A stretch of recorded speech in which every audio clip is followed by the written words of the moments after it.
उपदेश कैसे लिखते हैं, सदोपदेश कैसे लिखते हैं। चलिए देखते हैं कि इस प्रश्न का आंसर सही सही किसके पास है। दोस्तों आज मैं ऐसे ही एक कहानी पढ़ रहा था, जैसे आपने देखा होगा हमारी हिस्ट्री में अगर आपसे कुछ पूछूंगा तो आप सबसे ज्यादा डिटेल में अगर किसी को बताएंगे तो आप बताएंगे मुगल काल को, सल्तनत काल को, गुलाम वंश। लेकिन शायद आपको नहीं पता होगा कि अलाउद्दीन खिलजी जब दक्षिण विजय के लिए निकला था तो वहां पर कह सकते हो कि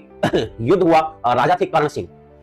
और कर्ण सिंह जो सौराष्ट्र के राजा थे उनके साथ उसने संधि करवाई, बोला कि मैं दक्षिण विजय के लिए निकला हूं और आप अपना आधिपत्य जो है वो मुझे दे दीजिएगा, यानी अपनी जो दासता है वो स्वीकार कर लीजिएगा, वरना मैं आप पर आक्रमण करूंगा। कर्ण सिंह ने मना कर दिया और युद्ध के लिए तैयार हो गए। कर्ण सिंह की पत्नी थी कलावती। जब कलावती के पास गए तो कलावती ने कहा कि स्वामी, मेरा एक सौभाग्य है, अगर मैं सही सतीव्रता और पतिव्रता हूं तो मैं हमेशा आपके साथ रहना चाहती हूं, मैं आज्ञा दीजिए कि मैं भी आपके साथ रहूं।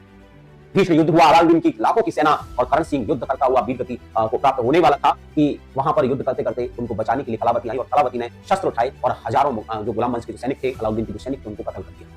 लेकिन इसी बीच एक बड़ा तेज आघात हुआ और बेहोश होकर, मूर्छित होकर जमीन पर गिर पड़े कर्ण सिंह, और उनकी रक्षा के लिए कलावती आई और उसके आसपास जितने भी सैनिक थे उन सबको दोनों हाथों से तलवार उठाकर उन्होंने सबको खत्म कर दिया और घोड़े पर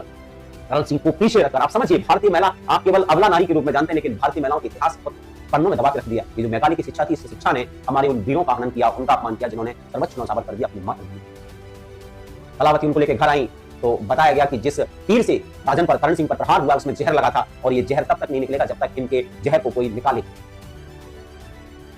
बात करी, वैद्य ने बताया, राजवैद्य ने बताया कि कोई ऐसा व्यक्ति हो जो इनके जहर को चूस के निकाल सकता हो तो वो निकाल दे तो ये बच सकते हैं, लेकिन एक गलती है, एक दिक्कत है, और वो ये कि जो अगर इनके जहर को चूस लेगा वो स्वयं प्राण रोग या कह सकते हो मृत्यु को प्राप्त हो जाएगा। जब ऐसा कहा तो कलावती ने लेश मात्र चिंता न करते हुए राजन के उस जहर को चूसना प्रारंभ किया और स्वयं वीरगति को प्राप्त हो गई। जब राजा मूर्छित होकर उठे, जब अचेतन से चेतना में आए, उन्होंने देखा कि कलावती मृत पड़ी हुई है तो वो रोए और उन्होंने कहा कि कौन कहता है कि नारी अबला होती है, नारी शक्ति होती है, नारी जननी होती है। तो नारी के सम्मान में ये छोटी सी लाइन कही थी मैंने, अगर अच्छी लगी हो तो लाइक कर देना। चलिए